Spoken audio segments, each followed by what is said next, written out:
11 minutes past 8. Good morning. My name is Ifiemi Andrew.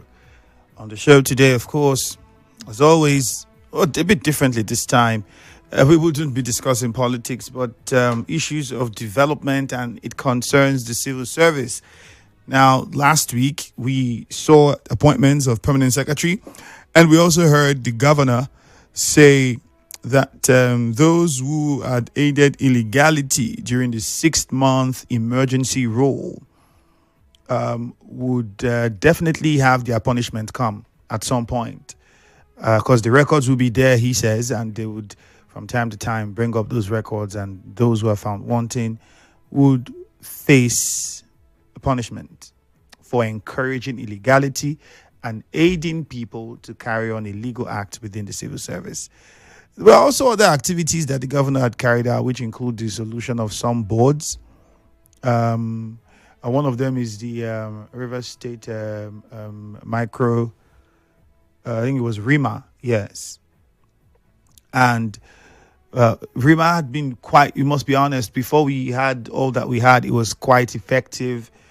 People had the access to soft loans, single digits soft loans, I must say, and a lot of people patronized it. But that board actually had to be dissolved, and the governor would reconstitute the board.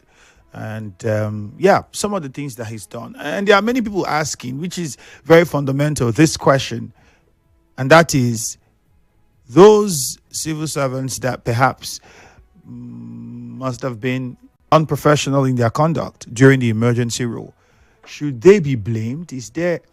Can you blame them for whatever they might have done at the time of the emergency rule?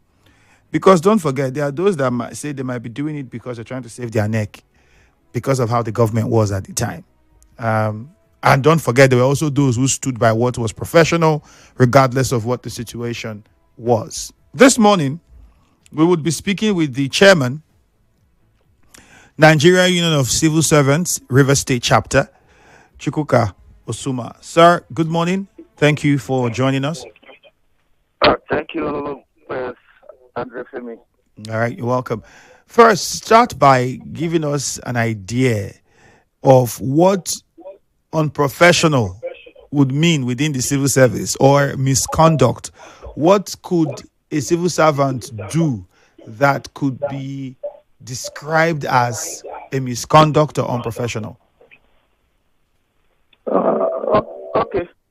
Like we know, in civil service, there are ethics, rules, and regulations. So if a civil servant goes contrary or goes out of point in these policies, the policies of government, then that can be described as like the governor just mentioned, they can be described as disobedience.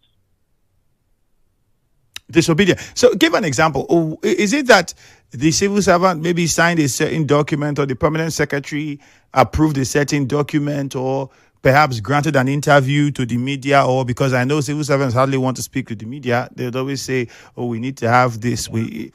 What exactly? Can you give like more, give us more specifics? What exactly can you say, if you do like this in the civil service, it can be termed as misconduct? Because, I mean, clearly we heard the governor, and under the emergency rule, many would feel that because it was an emergency rule, there are those that, might look at it as some of these things might have been suspended, and for fear of whatever, they decided to act in the manner that they did. So what's exactly termed as a misconduct or unprofessionalism? Or is it when you go to say you are retiring and you are doing your clearance and all the other things, and they're asking you to bring money before they will help you, or people are deliberately shortchanging people for how much they collect as benefit? What exactly? Can you give us specifics? Sandro, I cannot go now to begin to go into the rules and regulations guiding the civil service. But I think I will just I want to limit myself to the issues concerning this very emergency rule and the conduct of the top government officials, like the governor mentioned, the permanent secretaries, who, instead of protecting the civil service, most of them sold their rights. How can a permanent secretary sell his or her right? Not in the context of whatever these people did, but what do you think a permanent secretary can do that would be seen as unprofessional? That is exactly where I'm coming to. Okay. Like when the governor was suspended and the emergency rule was declared in Rivers State, all of us in Rivers State, even as civil servants, as labor leaders, unions, we said no. It is a very wrong one. In fact, during the what is it called, Workers' Day celebration, we refused. We said we are not coming out to civil center to march because we don't have, our governor is not there. We have a sole administrator. So what are we going to celebrate as workers? Which is the day we celebrate in the state. But some persons went behind to organize whatever they organized. But as far as we are concerned, they didn't do it in the interest of River State workers. Then they come to the PAMSEX. The PAMSEX when you are given an appointment as a PAMSEX, that should stand by their rights. They should even be correcting the sole administrator when he's going out of point. But rather, most of them wanted to use the opportunity to cash out. They use the opportunity to cash out. So you are saying, in other words, some of them got appointments that they are not qualified for, but rather than correcting the sole administrator, they took it and worked with it. Yes, that is exactly what most of them did. And in fact, most of them, they thought the governor won't come back. They go signed a letter asking for the extension of the emergency rule in the state, which is quite condemnable. Hold on. You're saying, hold on. Is there some permanent secretaries signed letters or some civil servants signed letters? Yes, some permanent secretaries for extension of the emergency rule. In fact, they forgot it to them. They thought the governor won't come back. And the governor being an administrator, somebody who knows what he's doing. Well, he got all this information, but at the end of the day, apart from those that went to cash out and all that, he had just like the board that was constituted, the pensions board, which the governor came and dissolved first. It was not followed. This thing to establishing this thing was not followed. Establishing the pension board, because in the pension board, the joint council is supposed to be represented in that definition, the constitution that established the pension board. Even in other states, the chairman secretary of joint council is supposed to be the representative of labor, because that the joint council is purely public service. And as a joint council which covers the space for this thing for the civil servants in terms of negotiation, they are supposed to be in part of that very board. But they went, did everything they did. Thank God they refused to include me. But when they included my chairman, who is the Joint Public Service Negotiating Council chairman, Comrade Chukuka, he was included in the committee. Then the second one was supposed to be the second person. But my chairman refused to attend the inauguration because the writing was not done. And thank God when the governor came, which is wisdom, he has to dissolve that very distributor. And I know he's working to find out exactly what happened. Okay. There are some people that also had arguments. I've spoken to some individuals who were not also satisfied with the appointment or the confirmation of the appointment of the head of service. I mean, that was done the 9 minutes before the sole administrator left, and the head of service was confirmed from being acting capacity. And some people have also said, I remember speaking with a guest of mine who raised the concern around that. He's talked about the level qualification and so on and so forth within the service. Is that something too that is that something that is questionable? Well, that I won't say much about that. I will leave that. The governor knows exactly what to do about that, because the appointment of head of service, to be frank, I wouldn't want to talk about the appointment or confirmation of the head of service in this very discussion. But I know the governor, he is a civil servant. He knows the right thing. If the head of service was appointed, maybe for one reason, and the governor sees reason, okay, she will stay, okay. So, but for me, I don't want to talk about the appointment of head of service. If the former sole administrator went ahead to appoint her, whether it was in the morning or in the night, I think that is not what I want to talk about. All right. And then talk to us about now that punishments could, you know, be given out to some of these people who must have been unprofessional in their conduct or acted in one way that flouts the civil service rules. What sort of punishments are provided for? Well, like I said, the governor is a career civil servant.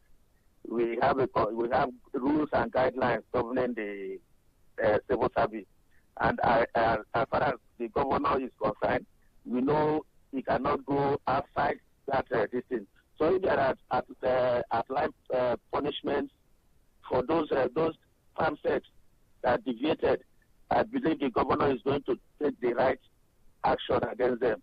And at the end of the day, in fact, we are going to see because we can't say it's all the parties that went astray. There are some too who, for one reason, stood and know that the governor will come back one day. So, And so, those were the people who will also so can you give us work with. examples of I would not say tell us the kind of punishment they will give them, but what are the options available that can be picked from if a punishment were to be given? What are the options available? Is it suspension? Is it a suspension without pay? Is it a slash in salary? Is it a demotion? Is it what are the options available for as punishment for civil servants when they act unprofessional or are involved in one misconduct or the other? Well, like I said, the governor is fully in charge.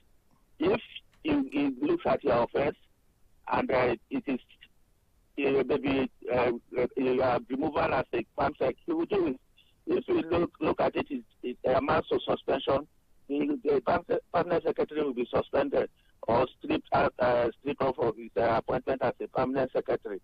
And was any punishment deemed necessary that the governor would take against those people with fear that betrayed the administration? I think we are fully in support of that. All right. We have a short commercial coming. After the commercial, we'll come back and ask you one more question. We'd need you to tell us some of the things that civil servants need to make their work easier. We know there were talks about the secretariat, amongst many other things. There's even been talks about trying to digitize the system.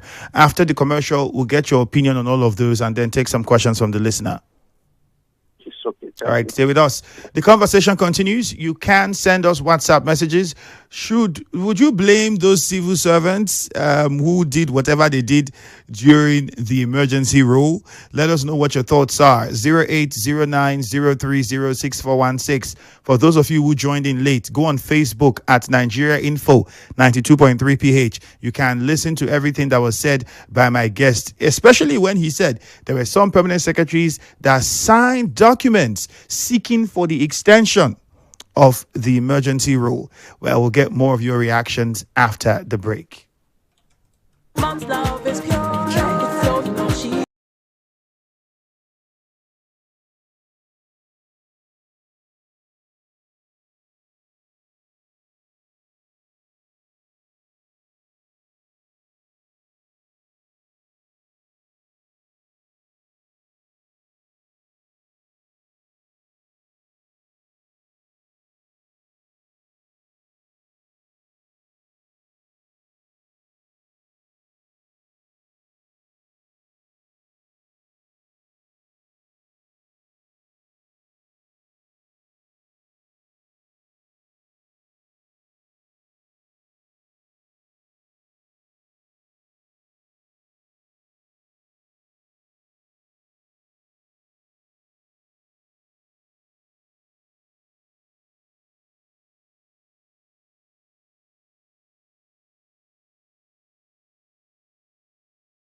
and sometimes. Thank you, Andrew. All right. Before we get back to you, I'll just let those who are listening know that you can participate. Get on Facebook at Nigeria Info 92.3 PH. That's the handle.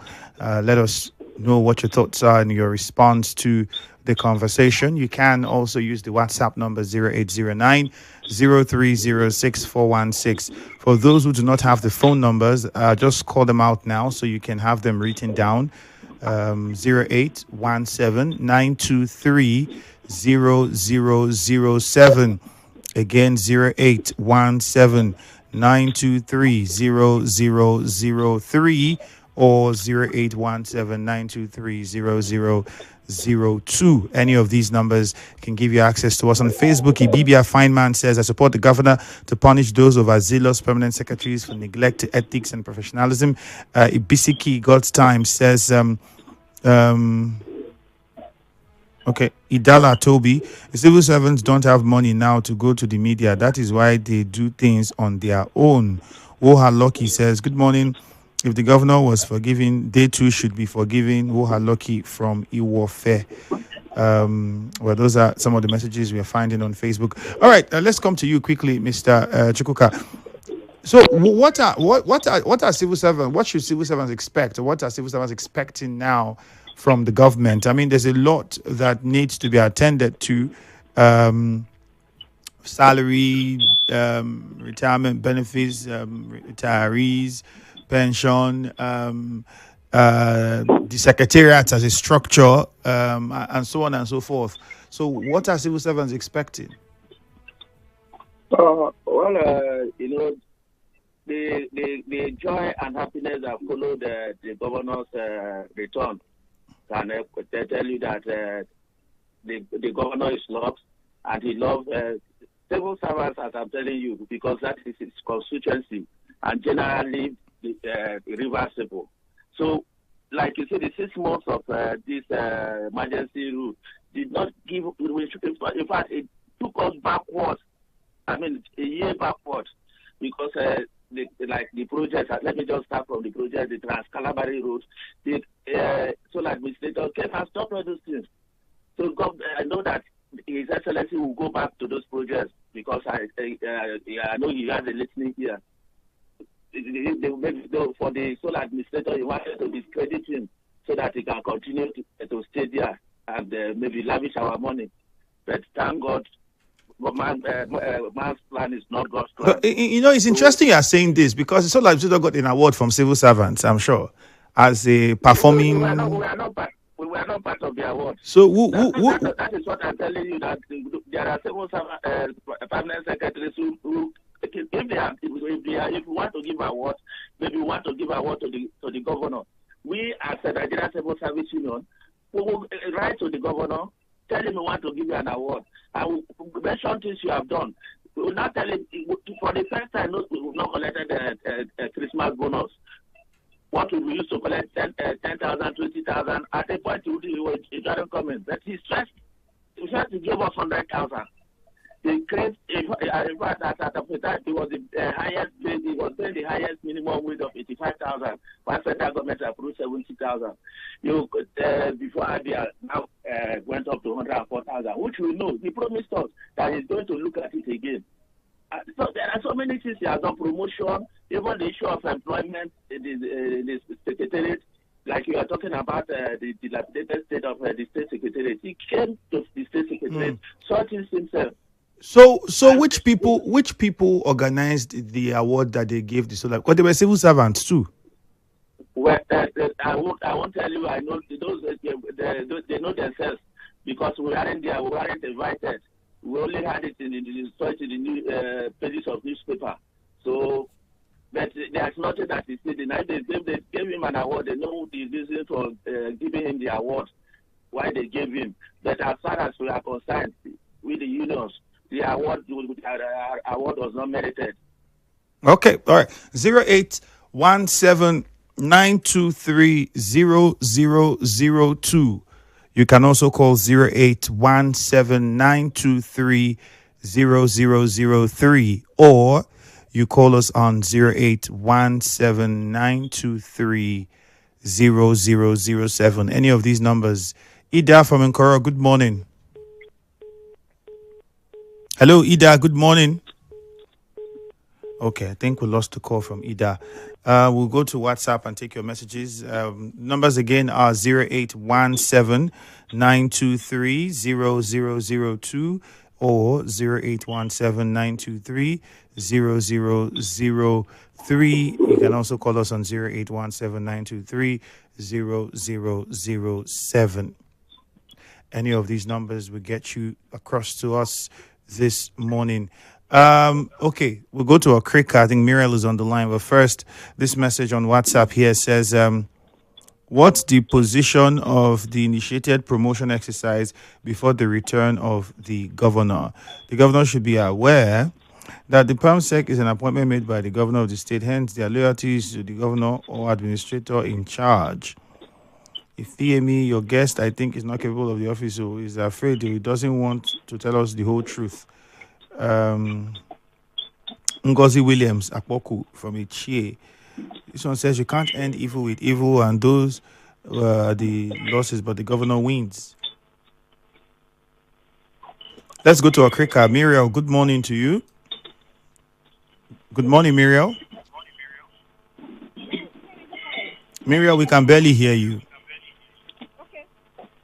Hear me now. Hear me. Much better. Okay, thank you. Good morning. This is your Chukuka woman.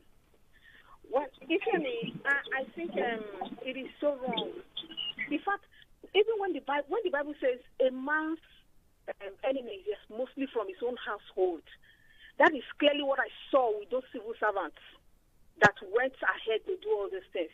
Well, I think some of the misconducts of civil service, sometimes it can be even trying to manipulate your grade level, go higher than you were meant to be, try to go ahead of your superiors, because the civil service is clearly stated one step at a time. So you just want to meander your way up, get to the top, and then get one or two appointments. That will be punished.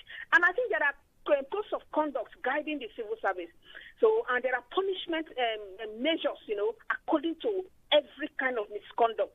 So the chairman, your guest should explain to us, because it is not the governor that may punish them. For me, because there are rules and regulations, codes of conduct. And if you go against the codes of conduct, guiding your profession, there are punishments, types of punishment that will be better. Maybe sometimes you can even be compulsory retirement, or suspension indefinitely. So it should tell us, is it the government that will read out these consequences and these measures, or the code, the civil service codes of conduct, the ethics, guiding them? Those people, there are people responsible to do this. They should go ahead and do that. They're waiting for the governor to do it. Go ahead. All right. Tell her the misconduct and push punishment method for those people. Go ahead and do it. Are you waiting for the governor to come and do it? All right, Muriel, thank you. Ida from Nkoro, good morning. Andrew, good morning. Yeah. Yes, I want to thank His Excellency for the bold step taken. Yes, is it bad is bad, good is good. Whatever person who do bad to Rivers will not be governor. The civil servant, the PAMSEC, them, they should sack them. 6 months, not 1 year. They are doing illegality. It's bad though. So the governor should sack them so other ones can learn. Thank you to my governor. Do good work. All right, Ida, thank you. The numbers again are 0817 923 0002. You can also call 0817 923 0003 or 0817 923 0007. In Rumigbo, JJ is on the line. Good morning, JJ. Yeah, Andrew, good morning. Yep, go on. Let me greet your guest. According to there's a saying that evil strive when good people sit back and do nothing. Sir, you are a chairman of the workers, the civil service workers union. What was your role in the, the dark days of emergency, to the extent that somebody was given an award by the body you represent and there's nothing that you did about it? And what is the state of the Civil Service Commission that is supposed to discipline some of these people, I don't know if permanent secretaries are supposed to be among those who are to be disciplined by these people. But I also know that there is the saying in the Bible that whatever a man soweth, he will surely reap. So for me, I think the punishment will surely come. Thank you very much. All right, Jude in Osumah, good morning. Yeah, those civil servants that it has broken the code of conduct of their workplace. For me, it's non-negotiable. Once you break the rules in a place where you work, there are stipulated measures to be taken. For me, it's non-negotiable, and the governor doesn't need to do anything than to fire them. They did all that to ridicule the governor. The governor has been with them for more than 2 years before the coming of the sole administrator. And the governor, being a civil servant, a career civil servant, knows what to do. They didn't even honor him. They didn't even say thank you for all he has done for them, the civil servants. Only that in the past 6 months, they wanted to ridicule him. Governor fired them. They can go to hell. Fire them. That's Okay, all. we have to mind the language, They have Jude. broken the rule. It's not you now. All right. They've broken the rule of the civil service. Let All them right. go. All right, thank you, Jude. Come and retire with us. All right, but I encourage us to mind the language. 0817-923-0001. I beg your pardon. 0817-923-0002. 0817-923-0003. Later, Barry, good morning from Bori. No, my prayer for the president. Hello? It's Lebari. Lebari. Okay, Lebari, good morning. Yeah, good morning. Go on. I greet your guest, comrade. Good morning. Good morning, Yeah, Lebari. Mr. Ifiemi, every organization has their code of conduct. So when you go contrary to it, you face the consequence. I'm even very shocked to hear from the chairman that civil servants even sign extension of illegal rule in River State. What do you mean? That will be dismissal, total dismissal. If any person that endorsed that letter that illegality should stay in River State, it should be total dismissal to that person. I'm highly disappointed in this civil servant. Governor is doing well for them. Why will they seek for extension of illegal rule in River State? All right, Lebari, thank you. Sylvester is in Borokri. Sylvester, good morning. Good morning, sir. Good morning to you, Sylvester. Go on. Yes, my name is Ngozi. Yeah, I'm calling from the Che. What's that from? Kakrakolo. Okay. Yes, what I want to contribute in this aspect is this. Good is good, even if no one is doing it. And wrong is wrong, if everyone is doing it. So since the governor has said that he's going to penalize those who have fought by disobeying during the 6 months when he was suspension. So now that he has come back, let him do the needful. And those who stated him, those who want to penalize your community, likewise, he should go before and also deal with those people. So let's balance the equation. I'm supporting him. Let him go ahead. All right. Thank you very much.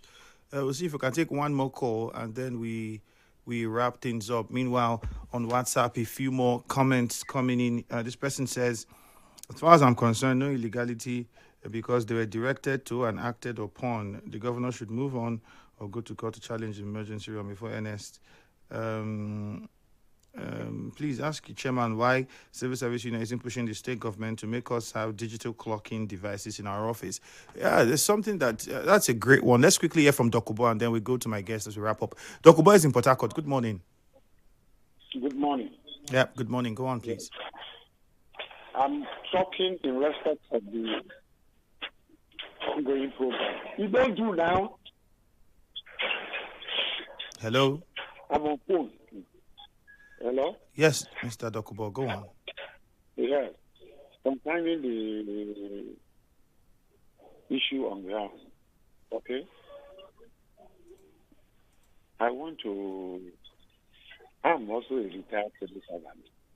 Yeah, okay? I'm a retired civil servant, and the system, I'm sorry to say, the system is no longer what it used to be. I don't want to mention it, but you see, as a civil servant, those who don't know, have any knowledge about administration are not supposed to be permanent secretaries in the first place. Okay? But because of politics, you bring somebody outside the civil service. It's on record. We have all the records. But there's nothing we can do. It's unfortunate for this country. It's unfortunate for this country. All right. Because admin Chega is only assigned to become permanent secretary in the system. All right, Dokubo, that's how much we can take from you. We have to wrap up. Mr. Chukuka, quickly, the question from the caller online. Many reports says civil servants are not very pleased with the idea to digitize the system. Is it true? That digitizing the civil service is something that some civil servants are fighting against or resisting? No, maybe they got it very wrong. Nobody is against the digitization also in the civil service. You know, the governor is an accountant. In fact, like we use, he's from the scratch as a civil servant.